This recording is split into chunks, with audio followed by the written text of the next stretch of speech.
لله رب العالمين والصلاة والسلام على سيد الأنبياء والمرسلين وعلى آله وأصحابه أجمعين.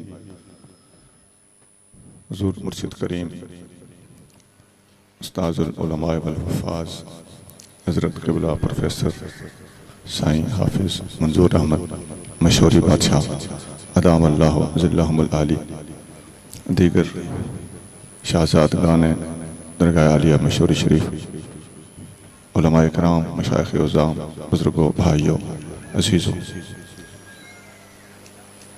اللہ کریم جل شانہ قرآن شریف میں ارشاد فرماتا ہے من یؤمن باللہ یہد قلبہ، جو اللہ پر ایمان رکھتا ہے وہ اس کے دل کو ہدایت دیتا ہے.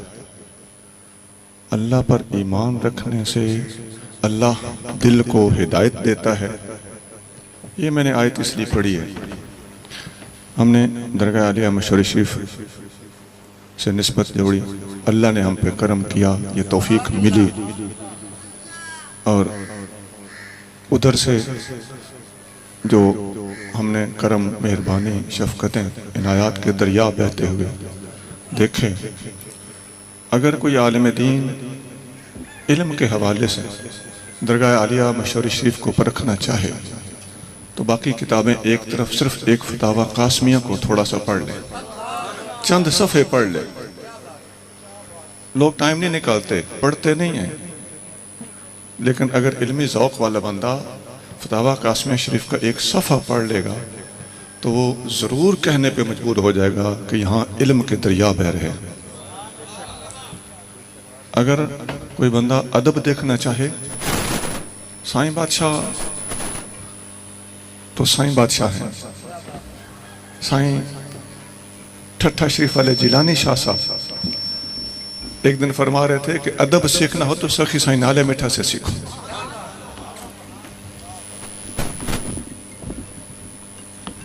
اور درس تدریس دیکھنی ہو، فقیر نے خود سائیں بادشاہ کی درس والی محفل نشست میں بیٹھ کر دیکھا ہے. سائیں جب تشریح فرماتے تھے تو اس آیت یا حدیث کا حق ادا کر دیتے تھے، اور استاد کی تشریح جو زبان سے بول کے کرتا ہے وہ ضروری بھی ہوتی ہے، اور اس کی الگ اہمیت طالب کے قلب پر اثر بھی کرتی ہے. اس میں کوئی شک نہیں، میں اس کا انکار نہیں کر رہا، لیکن سونا جب کامل استاد سبق پڑھاتا ہے تو استاد کی زبان کے اندر جو تاثیر ہوتی ہے اور اس کی سابقہ اور موجودہ زندگی کا جو کردار ہوتا ہے، اس کی چاشنی اور اس کا تڑکا ضرور اس تدریس کے ساتھ شامل ہوتا ہے، اور وہ طالب کے قلب پہ اثر انداز ہوتی ہے. پھر اگر درگاہ عالیہ کے فقیروں کو دیکھا جائے تو مرشد کریم کا قد اتنا بڑا ہوتا ہے کہ کوئی بھی مرید اپنے مرشد کو ناپ نہیں سکتا، لیکن اس کے مریدوں سے، طالبوں سے، فقیروں سے اندازہ سا ہو جاتا ہے کہ یہ درگاہ کوئی بڑی درگاہ ہے. سنا ہم نے حاجی حسن سائیں کو دیکھا ہے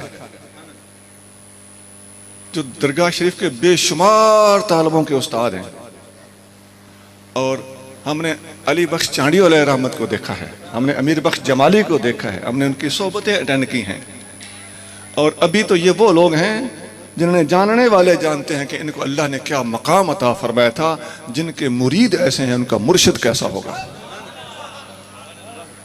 دنیا کو یقین نہیں آئے گا، یہ غوثیت اور قطبیت بڑے مقامات ہیں، لیکن درگاہ عالیہ مشوری شریف کے سامنے یہ چھوٹے پیمانے ہیں.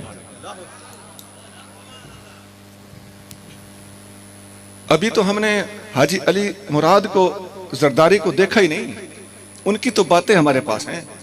ہم نے عبدالحکیم ملگانی کو نہیں دیکھا، ہم نے غلام محمد ماہوٹا کو نہیں دیکھا.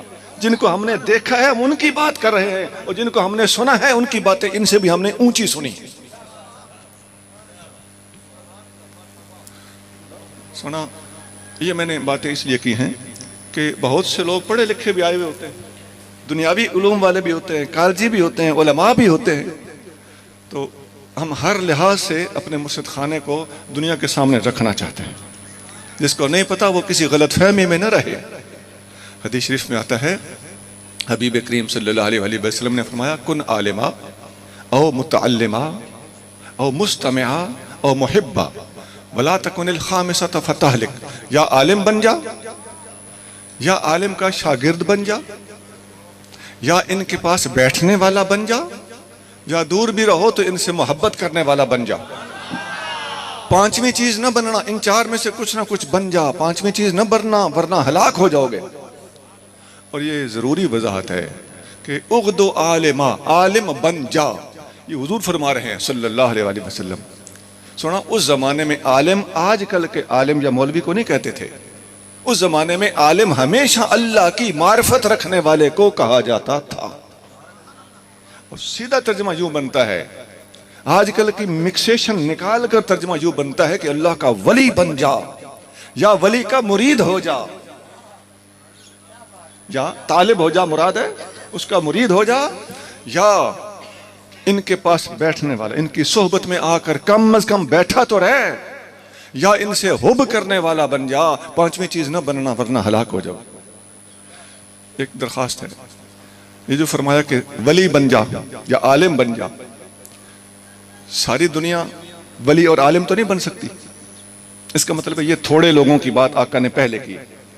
پھر فرمایا یا طالب بن جا، تو ولی سے ولی تھوڑے ہوں گے اور طالب زیادہ ہوں گے، تھوڑوں سے بات چلائی، فرمایا اول تو یہ ہے کہ عالم اور ولی بن جا، نمبر 2 اس سے زیادہ لوگوں کا ذکر بعد میں کیا، مرید بن جا، نمبر 3 اگر یہ بھی نہیں بنتا تو ان کے پاس آنے جانے والا بن جا، یہ اور زیادہ ہوتے ہیں تعداد میں، اور اگر یہ بھی نہیں بن سکتا تو چوتھے نمبر پہ کم از کم ان سے حب کرنے والا بن جا۔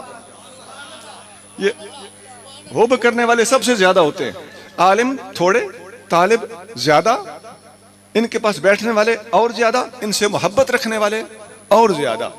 اگر درگاہ مشہور شریف میں جا کے عالم دیکھنا چاہو تو تم حضرت زرداری کے احوال پڑھ لو، عبدالحکیم ملگانی کو پڑھ لو، خدا کی قسم اگر عالم دیکھنا چاہتے ہو تو علی بخش چانڈیوں کو پڑھ لو، دیکھ لو، اور اگر وہاں کے مریدین دیکھنا چاہتے ہو تو وہاں کی جماعت سے مل کے دیکھ لو، تمہیں وہ ادب اور وہ محبت کسی اور درگاہ پر نہیں ملے گی۔ سب درگاہوں کو اللہ سلامت رکھے، لیکن پیر بھائیوں کی آپس میں محبت، عقیدت، احترام، بات بھی کرنی ہے تو تمیز سے، سمجھانا بھی ہے تو تمیز سے، توجہ دلانی ہے تو ادب سے، یہ دیکھنا چاہو تو میں ابھی سائیں مرشد کریم کی خدمت میں اندر بیٹھا عرض کر رہا تھا، سائیں میں مولوی آدمی ہوں، میں درگاہوں پہ جاتا رہتا ہوں، لوگ مجھے تقریر کے لیے بلاتے ہیں، خدا کی عظمت کی قسم درگاہ میں شوری شریف جیسا کمال ہم نے پوری دنیا میں کہیں نہیں دیکھا۔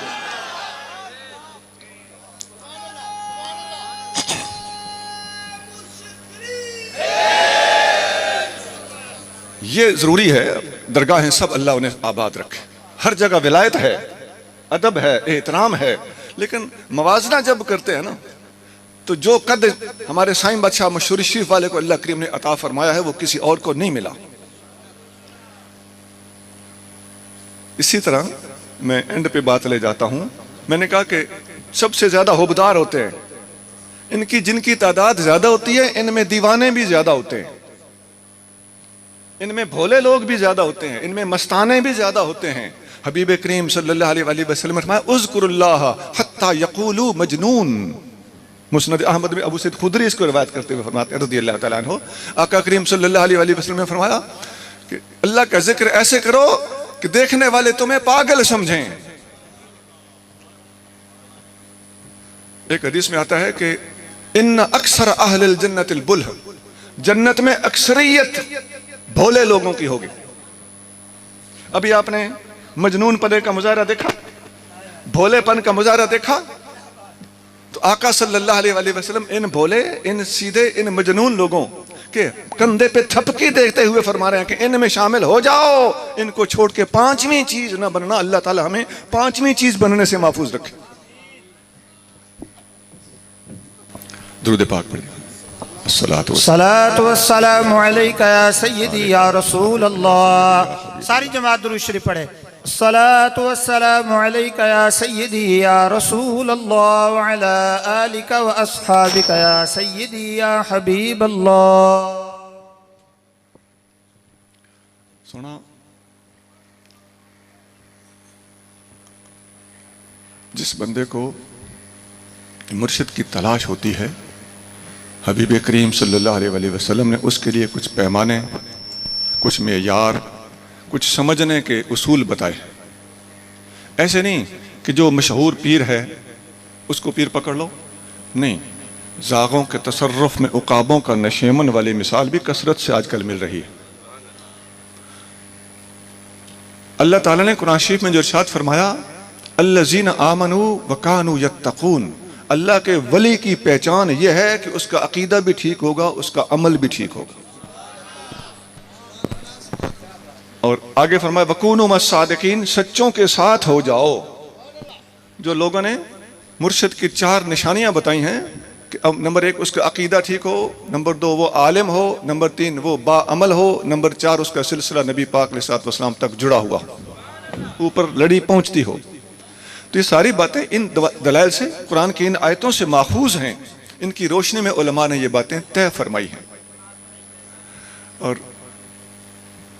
نبی کریم رؤوف الرحیم صلی اللہ علیہ وسلم ایک حدیث شریف میں ارشاد فرماتے ہیں، اذا رأيتم المرء يؤتى زهدا في الدنيا وقلة منطق فاقتربوا منه فإنه يلقى الحكمة. جب تم دیکھو کہ ایک بندہ یؤتى زهدا في الدنيا، دنیا سے بے رغبت ہے، دنیا کی طرف اس کا دھیان نہیں ہے، لوگوں کی جیبیں نہیں خالی کرا رہا، اس کو پیسے کی طرف دھیان ہی نہیں ہے، وقلة منطق، اور مطلب کی بات کرتا ہے، تھوڑا بولتا ہے، فاقتربوا منه، اس کے قریب جا کے بیٹھو، فإنه يلقى الحکمۃ، اللہ نے اس کو حکمت عطا فرمائی. آپ نے سائیں بادشاہ کو تصویروں میں تو دیکھا ہوگا، نیٹ پہ تو دیکھا ہوگا، اور جنہوں نے آمنے سامنے بیٹھ کے دیکھا ہے وہ تو اچھی طرح جانتے ہوں گے. سائیں جب تشریف فرما ہوتے تھے تو سائیں ایسے تشریف فرما ہوتے، ایسے نہیں کرتے تھے. اس ایک ادا کے اندر دنیا سے بے رغبتی بھی نظر آ رہی ہے اور چپ چپ رہنا بھی نظر آ رہا ہے. میں نے ہمارے استاد تھے سائیں حضرت علامہ علی بخش صاحب چاند، جن کا میں ذکر بار بار کر رہا ہوں معذرت کے ساتھ. وہ ہمیں فرماتے تھے کہ یہ رومال ایسے رکھا کرو، ایسے. ایک طالب نے پوچھا سائیں ایسے کیوں؟ فرماتے مراقبہ رہتا ہے. اچھا اس وقت سمجھ نہیں آئی تھی، ہم سمجھتے تھے کہ مراقبہ ادھر ہوتا ہے نا تو ادھر خیال کرنے کا کہہ رہے ہیں. نہیں سنا، ہمیں بال سفید ہوئے تو تھوڑا پرانے فقیروں کے بیٹھے تو انہوں نے ہمیں یہ سمجھایا کہ اس کا مطلب یہ ہے کہ ادھر دیکھو گے تو کسی کی بلڈنگ نظر آئے گی، دل کہے گا ایسی میری بھی ہونی چاہیے. ادھر دیکھو گے تو کوئی عورت نظر آئے گی، نفس کہے گا اچھی ہے. مراقبہ صرف اور صرف قلب پر نہیں ہوتا، دنیا کو چھوڑ دینا، اپنے محبوب کی طرف دھیان دینا. دھیان بعد کی بات ہے، لا الہ پہلے ہے، الا اللہ بعد میں آتا ہے. اس سے لا الہ قائم رہتی ہے.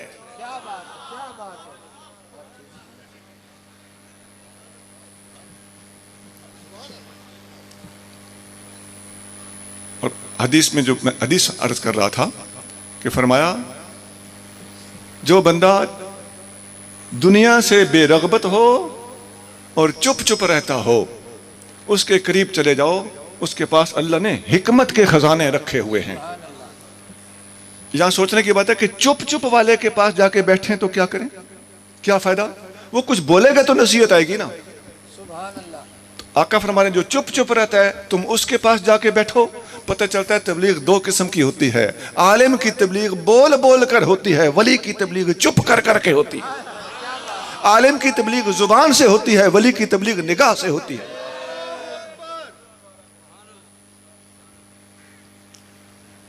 ایسی ایسی باتیں ہمارے پاس ہیں، ہم وہ سٹیج پہ نہیں بتا سکتے، اس میں ہمارا بھی نفس ہو سکتا ہے چمک اٹھے. یا ایک باہر کا آیا ہوا پیر بھائی تو خوش ہوگا، باہر کا آیا ہوا آدمی ہو سکتا ہے کہے کہ یہ میاں میٹھو بن رہے ہیں. سنا، اگر آپ دیکھنا ہی چاہتے ہیں تو ہماری زبان سے سن کر آپ کو یقین بھی نہیں آئے گا اور ہم شاید بتا بھی نہ سکیں. ہمارے سائیں فرماتے ہیں فیض کھپیتا ہے لیا یار. اگر فیض لینا چاہتے یا آنکھوں سے تجربہ کرنا چاہتے ہو تو ادھر آ جاؤ, اس درگاہ سے تعلق جوڑ لو, تمہیں لگ سمجھ جائے گا.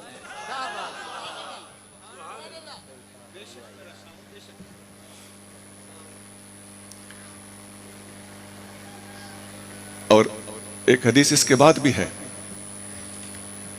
فقیر جب تعلق جوڑ ہی لیتا ہے, الحمدللہ نصیب کی بات ہے, تو پھر مرشد کریم جو سبق ذکر عطا فرماتے ہیں اس ذکر کو آرام سے اگر بندہ کرتا رہے تو خیریت کے ساتھ پار چڑھ جاتا ہے.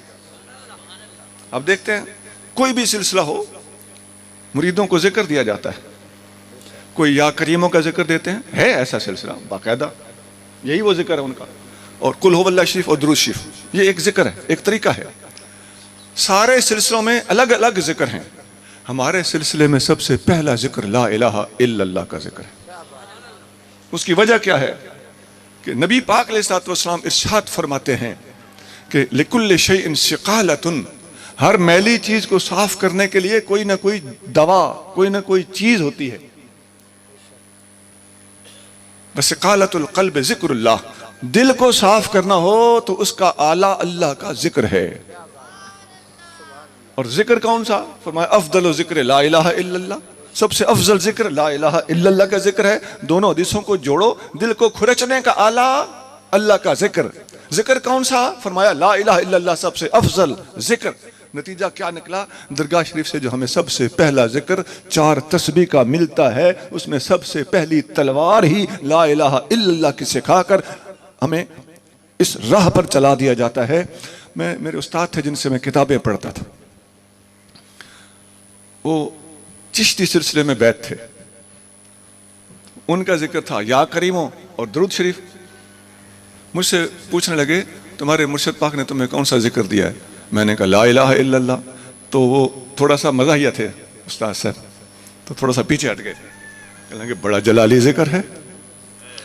میں نے کہا استاد جی واقعی آپ نے سچ فرمایا, دنیا جانتی ہے کہ لا الہ الا اللہ سب سے جلالی ذکر ہے. خدا کی عظمت کی قسم, درگاہ میں شریف سے یہ ذکر لینے والا کبھی جلالی نہیں ہوگا, ہمیشہ جمالی ہو, ہمیشہ جمالی ہوگا. سونا سوچ لیں, پڑھے لکھے بیٹھے ہو, لا الہ الا اللہ پڑھ کے جمالی ہونا, آگ اور پانی اکٹھے ہو گئے. اکا دکا جلالی ہو سکتے ہیں, یہ ممکن ہے, یہ ایک الگ وہ ان کا پیدائشی مزاج ہوتا ہے. مزاج کبھی بھی فقیر کا آخر دم تک زائل نہیں ہوتا. موسیٰ کریم موسیٰ ہے, محمد کریم ہے صلی اللہ. یہ اپنا جلال جمال وہ ایک الگ مزاج ہوتا ہے. بات تو یہ کر رہا ہوں کہ لا الہ الا اللہ کا ذکر پڑھ کے ادب والا ہونا, جمالی ہونا, مہربان ہونا, رحمت سے بھرا ہوا ہونا, ادب کا پلندہ ہونا, یہ اس درگاہ شریف سے وہ مرشد کریم کی قلب کے اوپر رکھی ہوئی انگلی کی برکات ہیں کہ جو صرف اور صرف ذکر سے قلب نہیں چلایا جاتا, بلکہ پہلے دن توجہ کر کے قلب کے اندر لا الہ الا اللہ کی گھٹی رکھ دی جاتی ہے.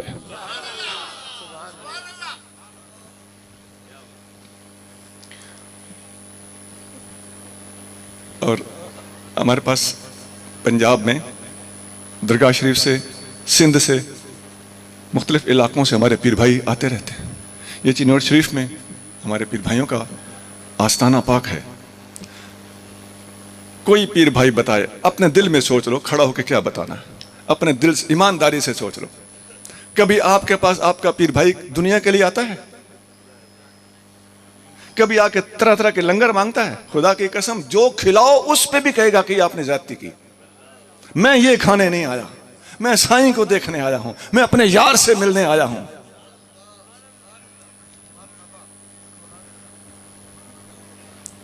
اللہ کرے ہمیں یہ تربیتیں سیکھنے کی اللہ توفیق عطا فرمائے. مرشد کریم کی نگاہ, مرشد کریم کا فیض بانٹنے کا طریقہ اور انداز, اور یہ 4 تسبیح ذکر, یہ آپ کو اس دنیا میں کہیں نہیں ملے گا. سونا اس ذکر جیسا دنیا میں کوئی ذکر ہے ہی نہیں. یہ فرمان مصطفیٰ کریم ہے صلی اللہ علیہ وسلم. حدیث شریف میں آتا ہے, مسند احمد میں حدیث ہے, آقا صلی اللہ علیہ وسلم نے ایک مبارک کمرے میں تشریف فرما ہو کر صحابہ اکرام سے پوچھا, کوئی غیر تو نہیں بیٹھا ہوا؟ اب دیکھیے ذکر بتانا ہے تو پوچھا کہ غیر تو نہیں بیٹھا ہوا؟ سونا اس پہ غور کیجئے.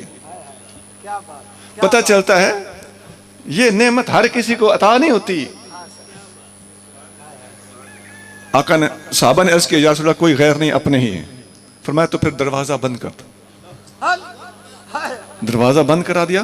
آپ دیکھتے ہیں آج کل بھی ذکر کے وقت لائٹ آف کر دی جاتی ہے, اندھیرا کر دیا جاتا ہے. اس کی بنیاد یہ حدیث ہے. آقا نے 3 بار کہلوایا لا الہ الا اللہ لا الہ الا اللہ لا الہ الا اللہ. ہاں جی, درگاہ شریف پہ ایسے ذکر دیا جاتا ہے کہ نہیں؟ بالکل اسی طرح ذکر دیا جاتا ہے. اب ہر بار حدیث نہیں سنائی جاتی, لیکن یہ عمل کا میدان ہے. عملی میدان میں بالکل وہی کام ہوتا ہے, قدم بقدم اس طرح چلا جاتا ہے جس طرح مصطفیٰ کریم کا قدم قدم دنیا سے گزرا ہے. سنا, درگاہ مشرف شریف والے جانتے ہیں کہ جس طرح صحابہ کرام پر کیفیات آتی تھیں, اسی طرح اسی کا عکس اسی مسنون طریقے پر چلاتے ہوئے فقیروں کے اوپر بھی وہی کیفیات آتی ہیں جو کسی نہ کسی صحابی پر وہ کیفیت گزری ہوتی ہے. اس کی وجہ کیا ہے؟ وجہ یہ ہے کہ اوپر سے ذکر وہی آ رہا ہے.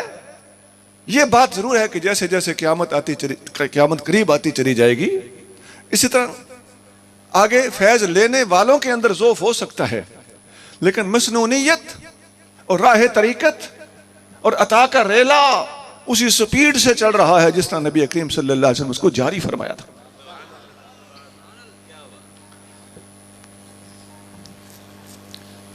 جب فقیر ذکر کرتا ہے تو پھر اگر تو ذکر کرے تو پھر تو کامیاب جلدی ہو جاتا ہے, اور ہم جیسا کمزور جب ذکر نہیں کرتا تو پھر کیا ہوتا ہے؟ پھر اس کو مشکلات میں ڈال دیا جاتا ہے. حدیث شریف میں آتا ہے, ابو داؤد شریف میں حدیث, حبیب کریم صلی اللہ علیہ وآلہ وسلم نے ارشاد فرمایا کہ ان العبد اذا سبقت له من اللہ منزلۃ لم یبلغہ بعملہ. ہر بندے کی اللہ نے ایک منزل مقرر کی ہوئی ہے, میں نے اس کو فلاں مقام تک پہنچانا ہے, میں نے اس کو فلاں درجے کا ولی بنانا ہے. اب وہ بندہ اگر ذکر کے ذریعے اس تک پہنچ جائے تو ٹھیک, اگر نہ پہنچے لم یبلغہ بعملہ, مرشد پاک کا بتایا ہوا عمل کما کر اس مقام تک اگر وہ نہیں پہنچا, ابتلاہ اللہ فی مالہ او فی ولدہ او فی جسدہ, اللہ تعالیٰ اس طالب کو مشکلات میں ڈال دیتا ہے. مالی مشکلات, اولاد کی مشکلات اور صحت کی مشکلات. 3 مشکلیں آقا نے فرمائی, مال, اولاد, صحت. یہ میں کوئی حدیثیں سنا کر وہ میرا تو مشن وہ نہیں نا, نہ یہ میری ڈیوٹی ہے کہ میں یہ حدیثیں سناؤں. بات تو میرے کرنے کا مقصد یہ ہے کہ ہم جیسے گناہگاروں پر جب مشکلات آتی ہیں اور کوئی امتحان آتا ہے تو اس وقت ہمیں جائزہ لینا چاہیے. آقا صلی اللہ علیہ وسلم خود فرما رہے ہیں کہ طالب نے اپنے ذکر فکر میں کمی کی ہوتی ہے, اس لیے اس کو مشکل کا سامنا کرنا پڑتا ہے. تو کوئی میرے جیسا فقیر اگر کمزور ہے تو وہ کسی مشکل میں پھنس گیا تو وہ چیختا رہے. بعض اوقات مرشد کریم خود مشکل میں ڈالتے ہیں. گھی جب ٹیڑھی انگلیوں سے نہیں نکلتا تو انگلی ٹیڑھی کرنی پڑتی ہے, کیونکہ پہنچانا ہے اس کو وہاں جہاں یہ نہیں پہنچ رہا, اس کے گٹے ٹھکورنا پڑتے ہیں. ہمارا ایک پیر بھائی تھا, وہ کہتا تھا جب طالب کم ہمت ہوتا ہے راستے میں, جس طرح بھینس چھپڑی میں بیٹھتی ہے ادھر بیٹھ جاتا ہے تو کامل مرشد سوٹی سے اس کے گٹے ٹھکورتے, چل اٹھ یہ تیری منزل ہے, چل آگے. آگے چلاتا ہے اور امتحان میں ڈال کر اس کو مشکلات میں سے گزار کر بالآخر اس منزل تک پہنچا دیا جاتا ہے. حتیٰ یبلغہ المنزلۃ التی سبقت لہ, جو اس کے نصیب کی منزل ہوتی ہے اس تک مرشد کامل زبردستی پہنچا کے چھوڑتا ہے. لہذا یہ ہم جیسے کمزوروں کو حوصلہ ہے کہ اگر ہمارے اوپر ایسی کوئی بات ہے یہ اپنا جائزہ لینا چاہیے. میں نے ذکر فکر میں کیا کمی کی ہے, میں نے ادب احترام میں کوئی کمی تو نہیں کی. اس چیز کا ازالہ کرنے کے لیے بندے کو مشکلات میں ڈالا جاتا ہے. ہمیں ایک پرانے فقیر تھے, صحبت دیتے تھے, وہ فرماتے تھے کہ جب چوٹ لگتی ہے تو زخم آتا ہے، جب زخم آتا ہے تو درد ہوتا ہے، جب درد ہوتا ہے تو آہیں نکلتی ہیں، جب آہیں نکلتی ہیں تو سیدھی قبول ہونے کے لیے عرش پہ جاتی ہیں۔ کیا بات ہے، سبحان اللہ۔ مرشد کامل آہ نکلوا دیتا ہے تاکہ اس کی لائن اللہ کے ساتھ سیدھی ہو جائے۔ جب لائن اللہ کے ساتھ سیدھی ہو جاتی ہے تو اب قرآن بولتا ہے وَمَن يُؤْمِن بِاللَّهِ يَهْدِ قَلْبَهُ، جو اللہ پر ایمان رکھتا ہے اللہ اس کے قلب کو ہدایت دیتا ہے۔ اللہ پر ایمان رکھنے سے مراد اس قسم کا ایمان ہے۔ سنا، ساری چیزیں نال لے کے چلانے وہ تو آسان ہے، لیکن سجی کھبی تندیں توڑ دینا، آسرے ختم کر کے ایک اپنے محبوب کی طرف یکسو کر دینا، یہ چیز اور یہ حقیقت اور یہ تربیت کا انداز اگر دیکھنا ہے تو درگاہ مشوری شریف میں ملے۔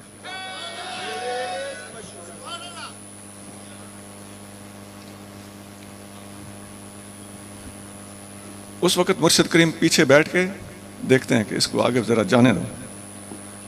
غلام فریدہ شالا خیری آمن جڑیاں باج چھیڑو دے چھڑیاں، یہ بھی ایک اس درگاہ شریف کا فیض ہے۔ اللہ کریم جل شانہ جب اپنے بندے کو اپنے ساتھ اٹیچ کر لیتا ہے پھر وہ خود بڑھ کر جب اپنے بندے کی تربیت کا خود ذمہ لیتا ہے پھر بندہ رلتا ہے، ٹکریں مارتا ہے۔ اس کیفیت کا بندہ جو صرف اللہ سے سیدھا ہو چکا ہوتا ہے، وہ بندہ اگر روحانی طور پر ترقی بھی کرنا چاہے تو نہیں کر سکتا، اور روحانی طور پر پیچھے ہٹنا چاہے تو نہیں ہٹ سکتا۔ نہ وہ پیچھے ہٹنے دیتا ہے، وہ کہے کہ میں یہاں سے بھاگنا چاہتا ہوں، میں نے طریقے سے توبہ کی، خدا کی قسم اس سے نہیں بھاگنے دیا جاتا۔ کیوں؟ اب اس کا معاملہ جدا ہو چکا ہے، اس کی خطاؤں پر پردے ہوتے ہیں، اس سے درگزر کے دروازے کھلتے ہیں، لوگ اس سے لڑ بھی پڑتے ہیں، اس پر گرفت نہیں ہوتی۔ دنیا والا کوئی بندہ گرفت کر سکتا ہے، اللہ اس کا رسول اس پر گرفت نہیں کرتے، کرم فرماتے ہیں، ہاں اصلاح ضرور کرتے ہیں۔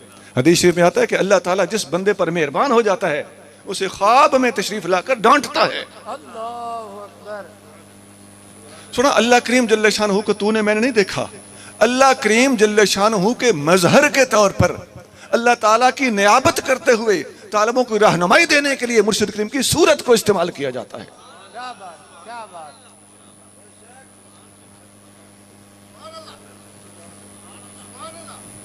مرشد کریم رہنمائی کرتے ہیں۔ پھر جب طالب، میں نے عرض کیا نا کہ بھاگنا بھی چاہے تو نہیں بھاگ سکتا، تو اس کے لیے مناسب لفظ یہ ہے کہ اگر طالب اللہ کی بارگاہ سے ہٹنا بھی چاہے تو نہیں ہٹ سکتا۔ یہ اخلاص کا ایک مقام آتا ہے، جب یہ اللہ تعالیٰ کسی کو عطا کر دیتا ہے تو ایمان اور عمل، میں نے جو آیت پڑھی تھی الذین آمنوا وکانوا یتقون، ولی وہ ہوتا ہے جس کا ایمان اور عقیدہ بھی ٹھیک ہوتا ہے اور تقوی بھی ٹھیک ہوتا ہے۔ ہم جتنے بیٹھے ہیں، ہم میں جو کہیں ذکر نہیں لیا ہوا، بیعت نہیں ہوئے، وہ بھی بہت سے بیت میں بیٹھے ہوئے ہیں۔ تو ایمان تو ہر بندے کا ہے، میرے جیسے کمزور کا بھی ہے، ولی کا بھی ایمان ہے۔ تو الذین آمنوا وکانوا یتقون والے الا ان اولیاء اللہ کے مقام تک کیسے پہنچ گئے؟ ولی کے ایمان میں اور میرے جیسے کمزور کے ایمان میں فرق کیا ہوتا ہے؟ نماز روزہ ہم بھی کرتے ہیں، ولی کے عمل میں اور ہم جیسے کمزور کے عمل میں فرق کیا ہوتا ہے؟ فرق یہ ہے کہ ولی کے ایمان میں ایمان کے ساتھ یقین ہوتا ہے۔ سنا، اللہ کو یقین ہے اپنے اللہ ہونے کا، بے شک۔ اس بات کو ہم سمجھ لیں، اس ایک بات کو، وہ تصور، فنائیت اور مختلف مراقبے سب کے سب ان کو چار چاند لگ جائیں اگر یہ ہمیں پتہ چل جائے کہ اس جملے کا مطلب کیا ہے۔ چند روز پہلے مرشد کریم کی خدمت میں حاضر تھا تو سائیں نے ایک بڑی پیاری بات بتائی، شاید کوئٹہ کی بات ہے. ہمارے مرشد کریم قدس سرہ العزیز کے پاس ایک فقیر آیا، ہمارا پیر بھائی، آ کے عرض کرنے لگا سائیں میں اپنے استادوں کے پاس تھا تو باتوں باتوں میں استادوں نے کہا کہ تیرا مرشد کامل نہیں ہے. تو سائیں میرے تو استاد تھے، میں ادب کی وجہ سے چپ ہو گیا، لیکن میرا دل بہت دکھا ہوا. تو فقیر جانتے ہیں سائیں بادشاہ کی ایسی عادت نہیں ہے کہ اپنے آپ کو کلیئر کرنا شروع کر دیں، اپنی ولایت کی دھاک جتلانا شروع کر دیں. سائیں کا فتاوی شریف مولانا مہر فیض اللہ سائیں رحمۃ اللہ علیہ نے ہمیں لکھوایا قاسم الحقائق میں. تو وہ بتا رہے تھے کہ ایک دفعہ سائیں بادشاہ کے کسی فتویٰ کا جواب کسی عالم نے لکھ دیا. تو ایک فقیر دوڑتا ہوا ہے، سائیں آپ کے فتوے کا جواب آ گیا ہے. آپ نے فرمایا کوئی آسمان کے تارے تو نہیں ٹوٹ پڑے، علم کا میدان ہے، تحقیق کا معاملہ ہے، میری کسی بات سے اس کو اختلاف ہوگا، پریشان نہ ہو. علماء میں یہ اختلاف ہوتے رہتے. دیکھیے اس ایک جملے میں ایمانداری سے بتائیے، علماء بیٹھے ہیں، اعلیٰ ظرفی کی انتہا ہے کہ نہیں، وسعت قلبی کی انتہا ہے کہ نہیں. اور ہمارے ہاں خاص طور سے پنجاب میں کیا ہو رہا ہے، فتویٰ بازی. سنا فقیر اس وقت تک نہ بولے جب تک اسے ڈر نہ ہو کہ اب نہیں بولوں گا تو کافر ہوتا ہوں. خامخواہ بولنا، ہمیں کوئی بات کوئی جملہ ڈاڈا آ جاتا ہے اور ہم نے وہ اگلنا ہوتا ہے، نیٹ پہ فوراً چڑھ جاؤ، ایک سواری مل چکی ہے سوار ہونے کے لیے. تھوڑا مطلب کی بات کر، اور بات کرتے وقت یہ سوچ لے کہ مدینے والے سائیں دیکھ رہے ہیں، یہ بات ان کے سامنے جائے گی، وہ خوش ہوں گے یا ان کا دل دکھے گا. یہ اگر ہمارے اندر تھرمامیٹر لگا ہوا ہو تو انشاءاللہ نیٹ پر کسی قسم کی 2 نمبر بات تم لانچ نہیں کرو. لیکن یہ کون کہے، کون اس پہ عمل کرائے، محسوس نہ کرنا. درگاہ مشہوری شریف سے تعلق ہوتا تو یہ نقطہ سمجھ میں آ جاتا. ہم تو چنگے بھلے خود بزرگوں کو ہم دیکھ رہے ہیں بعض کو کہ ایسی ایسی بات الاپ رہے ہیں جو ان کی شان کے لائق نہیں ہے. حتیٰ کہ کسی ولی کو فضول قسم کا کہکا برسا کر بھی نیٹ پہ آنا زیب نہیں دیتا. سنجیدہ اور پختہ آدمی ہونا چاہیے. خیر، سائیں فرما رہے تھے، سائیں مرشد کریم آپ کے سامنے جلوہ افروز ہے. شاید سائیں مجھ سے کو اوپر نیچے بات ہو جائے، لیکن مفہوماً میں بات صحیح عرض کر رہا ہوں. سائیں نے اس طالب سے فرمایا کہ اپنے استاد جی کو میرا سلام پیش کرنا اور کہنا کہ استاد جی میرے مرشد فرما رہے تھے کہ ادھر ایک گاؤں ہے، 2 حصوں میں وہ گاؤں بٹا ہوا ہے، ایک گاؤں ادھر ہے دوسرا گاؤں ادھر ہے، بیچ میں 20 گز کا فاصلہ ہے، ایک پلاٹ بیچ میں خالی ہے. تو جیسے ہمارے ہاں زیریں اور بالا ہوتے ہیں تھوڑا سا فرق. سائیں نے فرمایا، پیغام بھیجا کہ استاد صاحب آپ اور میں اکٹھے بیٹھ جاتے ہیں، آپ ہاتھ اٹھا کے دعا کرنا کہ اس گاؤں میں بارش ہو اور اس گاؤں میں جو 20 گز کے فاصلے پر ہے اس میں ایک قطرہ بھی نہ گرے. آپ دعا کرو گے تو دیکھ لیں گے بارش ہوتی ہے یا نہیں. اگر نہ ہوئی تو یہ فقیر دعا کرے گا کہ اس گاؤں میں بارش رج کے ہوگی، اس گاؤں میں ایک قطرہ نہیں گرے گا.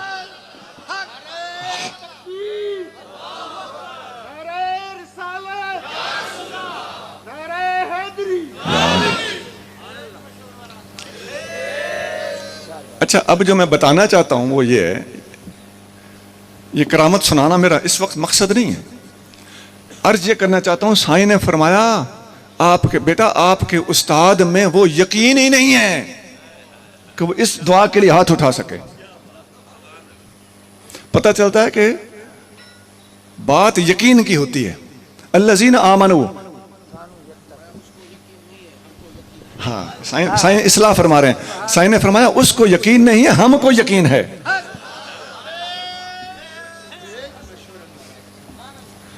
تو الذین آمنوا، ایمان لاتے ہیں ولی بھی اور ایمان لاتے ہیں ہم جیسے کمزور بھی. فرق یہ ہوتا ہے کہ اللہ کے ولی جب ایمان رکھتے ہیں تو یقین کی دولت کے ساتھ ایمان کو رکھتے ہیں، انہیں یقین ہوتا ہے. سنا نبی پاک علیہ الصلوۃ والتسلیم ارشاد فرماتے ہیں کہ ان اللہ لا يقبل الدعاء بقلب لاہن غافل. اللہ تعالیٰ ڈھیلے دل سے اور غافل دل سے مانگی کی دعا کو قبول نہیں فرماتا. یقین کے ساتھ آقا فرماتے ہیں اللہ سے یقین کے ساتھ مانگو، جزم کے ساتھ مانگو. آیت بڑی مشہور ہے، آپ پڑھتے ہیں قد نرا تقلب وجہک فی السماء. اے محبوب ہم نے آپ کا آسمان کی طرف چہرہ اٹھا کر دیکھا ہے. آقا کریم صلی اللہ علیہ وآلہ وسلم چاہتے تھے کہ قبلہ بدل جائے. حضور کریم صلی اللہ علیہ وسلم کے قلب انور کے اندر یہ خواہش تھی. ہاتھ اٹھا کے زبان مبارک سے بول کر دعا نہیں کی، لیکن اس دل کی خواہش اور خیال کی قبولیت کے لیے آسمان کی طرف دیکھ رہے ہیں.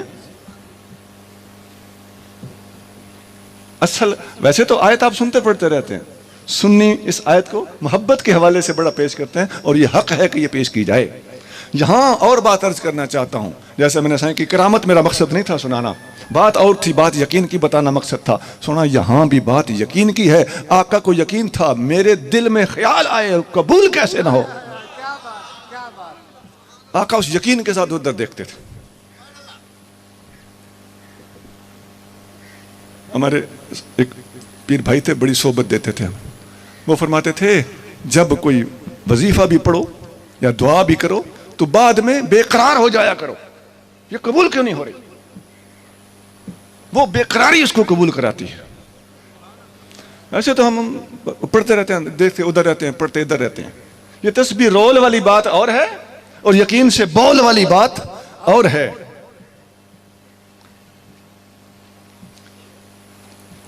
ایک شاہ صاحب تھے، میرا ان سے بڑا گہرا رشتہ تعلق ہے.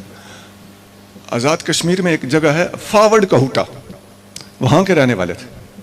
جلالی طبیعت تھی، جیسا میں نے بتایا کہ کچھ لوگوں کی طبیعت جلالی پیدائشی ہوتی ہے، یا علاقائی طور پر ان کا مزاج ایسا کسی صحبت میں رہ کے بن چکا ہوتا ہے. ان کی طبیعت مبارک جلالی تھی. وہ کہیں سے گزرے تو ایک گجری قوم کی عورت، گجر قوم، وہ بھینس کا دودھ نکال رہی تھی. شاہ صاحب گزرے تو بھینس ترپ گئی. ہم پنجابی میں ترپ گئی، شاید سندھی میں ٹرپ گئی کہتے ہیں.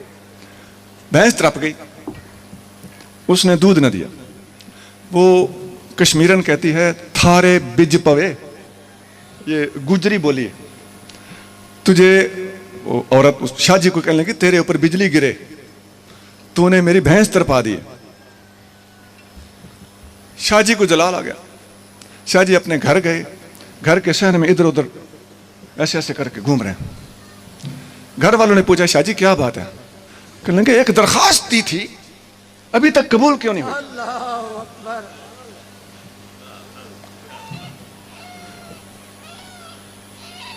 اس عورت کی 25 بھینسیں تھیں. 24 بھینسیں ادھر باندھی ہوئی ہیں، آخری اور 25ویں بھینس سب سے آگے باندھی ہوئی. سردی کا علاقہ سرد ہے، اور وہ کمرے نہیں ہوتے، وہ پہاڑ کی کھاٹ ایسی ہوتی ہے کہ اس کے اندر وہ کمرہ نما چیز بن جاتی ہے. تو آگے کر کے 25ویں وہ بھینس جو ترپ گئی تھی وہ میں آگے باندھی ہوئی ہے. بادل گرجا، بجلی چمکی، 24 بھینسوں کے اوپر سے گزر کر اس 25ویں بھینس کے اوپر گری اور بھینس مر گئی. 24 پہلے والی بھینسیں سلامت، اور آخری اور 25ویں وہی بھینس جو ٹرپ گئی تھی وہ ہلاک ہو. خیر ایک اور بات بھی ہے، فقیر نے آج کے بعد بددعائیں دینا شروع کر دیں. یہ میں نے یقین کی بات سنائی. ہم نے تو یہ اپنے مرشد کریم سے اور پرانے پیر بھائیوں سے سیکھا ہے کہ فقیر کسی کو بددعا نہیں دیتا. یہ الگ بات ہے کہ فقیر جب بددعا نہیں دیتا اور برداشت کر جاتا ہے تو پھر اللہ برداشت نہیں کرتا. ابھی اندر بیٹھ کے سائن نے ہمیں بہت اس قسم کے واقعات سنائے کہ سائن تو درگزر کر دیتے تھے، لیکن اس بندے کے دماغ، اس بندے کی پھرکیاں گھوم جاتی تھی، اللہ کریم گھما کے رکھ دیتا تھا.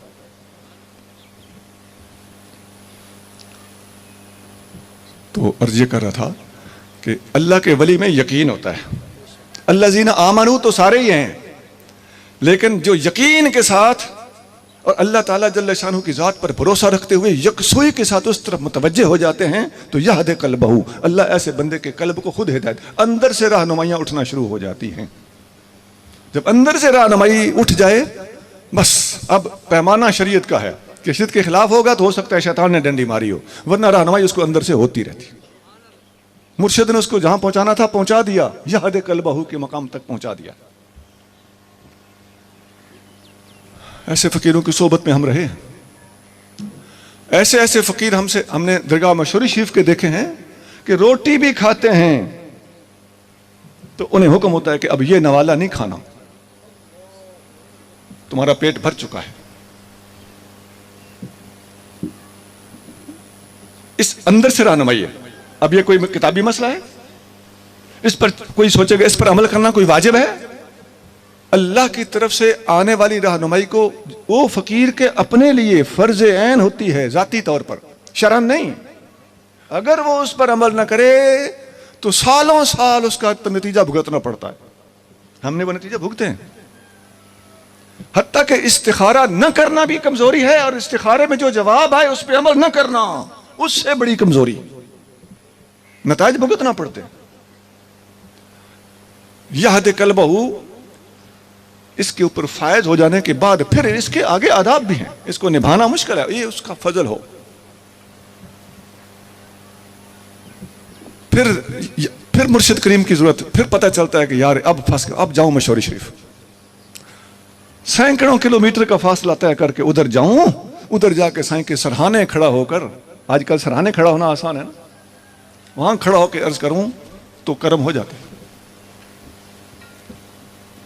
لیکن یہ ہر فقیر کا اپنا اندر کا معاملہ ہوتا ہے۔ یہ الذین آمنوا کے مختصر سی جھلک، ادھر ڈٹ کے رہنے کی بات کر رہا ہوں۔ یہ ان الذین قالوا ربنا اللہ ثم استقاموا تتنزل علیہم الملائکہ، جن لوگوں نے کہا کہ ہمارا رب اللہ ہے، پھر ادھر وہ ڈٹ گئے، ان پر فرشتے تسلیاں دینے کے لیے اترتے ہیں، گھبرا نہیں، قدم بقدم اس کو حالات تسلی دیتے ہیں، اس کی حوصلہ افزائیاں ہوتی رہتی ہیں، اس کو پازیٹیوٹی دے کر، اس کی دعاؤں کو قبول کر کے یا خیالات کو پورا کر کے اس کا حوصلہ ساتھ ساتھ بڑھتا رہتا ہے۔ مجھے چھوڑا نہیں گیا، ابھی بھی مجھے چھوڑا نہیں گیا، ابھی بھی مجھے چھوڑا نہیں گیا۔ خدا کی عظمت کی قسم، فقیر کو جس جملے پر بہت زیادہ ناز ہے، ایک دفعہ فقیر درگاہ شریف میں حاضر تھا، تو میں نے پنجاب آنا تھا، سخی سائی نالے میٹھا بادشاہ قدس سرہ العزیز ہمیں لنگر کھلا کر، صبح کوئی 8-9 کا ٹائم ہوگا، لنگر کھلا کر ایک فقیر کو بلانے لگے، وہ گاڑی والا تھا، تو مجھے بات سندھی زیادہ سمجھ نہیں آتی، سائنس کو فرما رہے تھے ابا ای فقیر آہے اساں جو، مطلب یہ تھا کہ اس کو لاڑکانے پہنچاؤ، وہاں سے یہ بس پکڑے گا، بس یہ جملہ میرے اندر بیٹھا ہوا ہے، باقی آگے پیچھے مجھے کو نہیں یاد۔ یہ فقیر ہے ہمارا، یہ لفظ ہمارا جو ہے نا، سنو، مرشد کے پاس آنا جانا، محبت رکھنا، ذکر فکر، ساری باتیں ٹھیک ہیں، اللہ کرے خاتمہ ایمان پر، اللہ کرے مرشد خانے کے ساتھ نب جائے، اللہ کرے نسبت سلامت رہے۔ تو اساں جو کا لفظ اتنا پیارا لگا کہ اب اس کے بارے میں یہ نہیں کہتا کہ مجھے کائنات کا سب سے بڑا لفظ ہے، مجھے تولنا نہیں آتا۔ پتہ نہیں سائیں نے کبھی اس سے بڑا جملہ بولا ہو میرے لیے یا کسی اور فقیر کے لیے، رنگا رنگ فقیر ہے نا۔ لیکن یہاں بات کو اس لیے فٹ کیا ہے کہ یہ جو نسبت ہوتی ہے، ثم استقاموا، پھر استقامت اختیار کی جائے، اور استقامت بھی اللہ ہی دیتا ہے، مرشد کی نگاہ دیتی ہے۔ حدیث مسلم شریف میں ہے، ایک صحابی نے پوچھا یا رسول اللہ مجھے کوئی بات بتائیں، ایسی بات ہو کہ میں بعد میں پھر کسی اور سے پوچھنے کا محتاج نہ رہوں۔ آپ کریم صلی اللہ علیہ وآلہ وسلم نے فرمایا قل آمنت باللہ ثم استقم، کہ میں اللہ پر ایمان لایا پھر اس پر ڈٹ جا۔ یہ ڈٹ جانے کی اللہ توفیق عطا فرمائے۔ وہ پنجابی میں کہتے ہیں دے دیوائے مولا گھت میاں تے، اب اس پہ چھوڑ، اس پر چھوڑنے کی اللہ توفیق عطا فرمائے۔ لیکن چھوڑتے وقت بھی غلطیاں ہو جاتی ہیں، سونا اتنا نازک راستہ ہے، لے دے کے کہنا پڑتا ہے میں محتاج ہوں تیرے فضل کا، نہ کوئی اٹکل، نہ کوئی عقل، نہ کوئی علم، نہ کوئی محنت، نہ کوئی طریقہ کار، ہر چیز، ساری چیزیں درست ہیں، جائز ہیں، اچھی ہیں، لیکن جب بندہ ہارتا ہے، ناکام ہوتا ہے، ہر مقام پر شیطان آتا ہے، نفس آتا ہے، کسی نہ کسی سیدھی بات کو نفس الٹا کر دیتا ہے۔ خدا کی عظمت کی قسم سوائے فضل فضل فضل، میری بس میری بس میری بس، اس کے سوا کوئی چارہ نہیں۔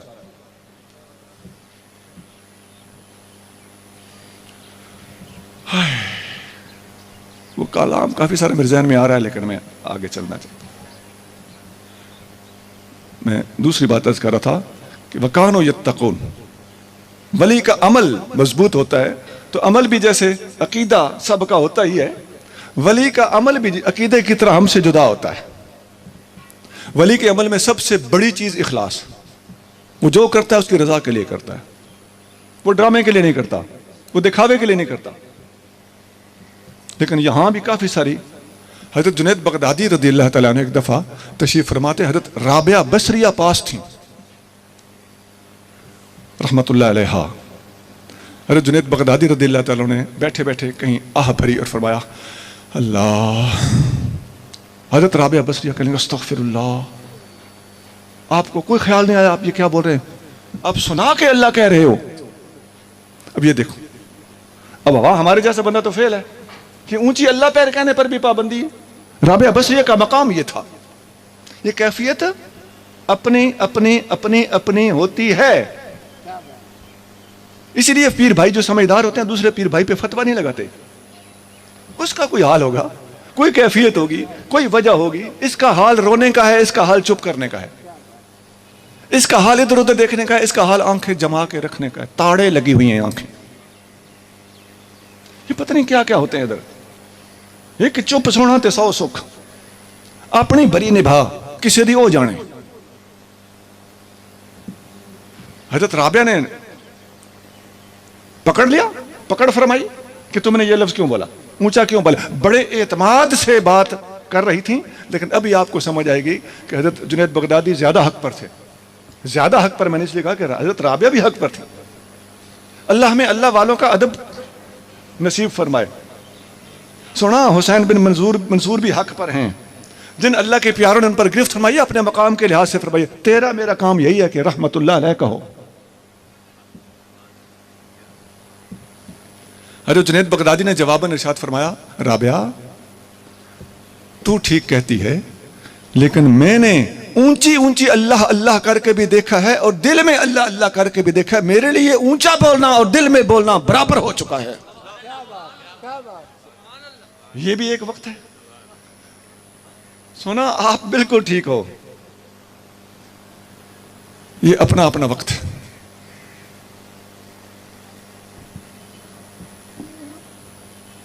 عرض یہ کرتا اخلاص، حضرت رابعہ کے خیال میں اونچا بولنا اخلاص کے منافی تھا۔ حضرت جنید بغدادی اخلاص کی اس منزل سے بھی آگے جا چکے تھے۔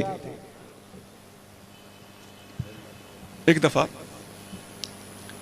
دادو شریف میں ہم حاضر تھے، استاد سائیں حضرت مولانا علی بخش چانڈی اور رحمت اللہ علیہ کے پاس ہم چند فقیر تھے، ابھی ایک فقیر آیا بیٹھا ہے وہ بھی تھا۔ ہم ادھر بیٹھے ہیں تو ادھر ایک شاگرد تھے سائیں کے، سائیں علی بخش چانڈی اور رحمت اللہ کے ایک شاگرد، جن کو سائیں نے ابدال بنایا تھا، ہمارے مرشد کریم کے مرید نے۔ اچھا وہ ابدال صاحب بھی تشریف فرما تھے، تو وہ لمبی بات ہے، وہ ساری محفل آپ کو سنانا مقصد نہیں۔ ہمارا ایک دوست تھا، اس نے سائیں سے پوچھا، استاد سائیں سے، سائیں وہ اٹھ کے گئے نا جب وہ ابدال صاحب، تو سائیں نے اس طالب نے سائیں سے پوچھا سائیں آپ نے اس کو ابدال بنایا؟ سائیں 1-2 سیکنڈ کے لیے چپ ہوئے۔ ہمیں اچھی طرح سمجھ آ رہی تھی کہ سائیں چپ کیوں ہوئے۔ چپ کرنے کے بعد 2 سیکنڈ کے بعد بولے، فرمایا ہاں مگر میں دعویٰ نہیں کرتا۔ اب 2 سیکنڈ چپ کیوں ہوئے؟ ادھر سے رابطہ کیا، اب جھوٹ تو بول نہیں سکتا، سوال اس نے ڈائریکٹ کر دیا ہے، تو جواب اجازت ملی تو فرمایا ہاں۔ پاس بیٹھے والوں کو سمجھ آ رہی تھی کہ چپ کیوں ہوئے اور ہاں کیوں کی ہے اور یہ کیوں کہا ہے کہ میں دعویٰ نہیں کرتا۔ اس لیے کہ سائیں اگر کہتے نا استغفر اللہ میں کون ہوتا ہوں، یہ سب باتیں اس قسم کے لوگوں کے اخلاص کے منافی ہیں۔ لوگوں کو کیوں سنائیں میں کون ہوتا ہوں، یہ ادھر جہاں کہنا تھا کہہ چکے تھے، اس کو صاف بات بتائی ہاں مگر میں دعویٰ نہیں کرتا۔ یہ سادہ انداز ہے لیکن اس کے اندر بہت ساری اخلاص کی دولت پوشیدہ ہے۔ نبی کریم رؤوف الرحیم صلی اللہ علیہ وآلہ وسلم کا ارشاد گرامی ہے کہ ما سبقکم ابو بکر بکثرت الصلاۃ ولا الصیام ولکن بالشیء الذی وقر فی قلبہ. ابو بکر میری امت میں سب سے آگے نکلا ہے، اس لیے نہیں نکلا کہ اس نے نفل زیادہ پڑھے ہیں اور نفلی روزے زیادہ رکھے ہیں، بلکہ یہ اس چیز کی وجہ سے نکلا ہے جو اس کے سینے میں سجا دی گئی ہے. وہ سینے میں کیا ہے؟ متفق کا طور پر تمام صوفیاء نے اس حدیث کے تحت فرمایا ہے کہ وہ اخلاص کی دولت تھی جو صدیق اکبر کے سینے میں تھی. آپ نے دیکھا ہوگا کہ زیادہ کاملین جو ہوتے ہیں وہ زیادہ نفل نہیں پڑھتے، بس مسنون نوافل پڑھتے. تہجد مسنون ہے، ٹھیک ہے، اشراق مسنون ہے، ٹھیک ہے، اوابین مسنون ہے، ٹھیک ہے، ہر نماز کے ساتھ یا بعض نمازوں کے ساتھ جیسے زور کے بعد نفل ہے مسنون ہے، حدیثوں سے ثابت ہے، بس ٹھیک ہے. باقی 1000 نفل 2000 نفل روزانہ پڑھنا بہت اچھی بات ہے، یہ اللہ کے ولیوں کا اپنا اپنا طرز ہے، طریقہ ہے. لیکن جو مقام صدیقیت پر ہوتے ہیں وہ زیادہ نوافل کی طرف توجہ نہیں دیتے بلکہ مسنون طریقے پر چلتے ہوئے عمل کرتے نظر آتے ہیں. زیادہ لمبی تسبیح ان کے پاس نہیں ہوتی.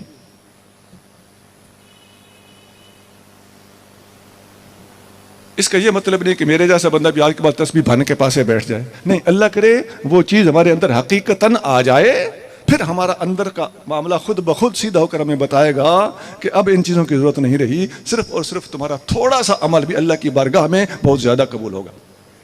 حدیث میں آتا ہے کہ میرے صحابہ کو گالیاں نہ دو، میرے صحابی نے اگر ایک مٹھی جاؤں بھی خرچ کیا ہے تو تمہارے احد پہاڑ کے برابر سونا بھی خرچ تم کر لو تو اس کا مٹھی بھر جاؤں تمہارے احد برابر سونے پر بھاری ہے. بات کیا ہے؟ اخلاص ہے.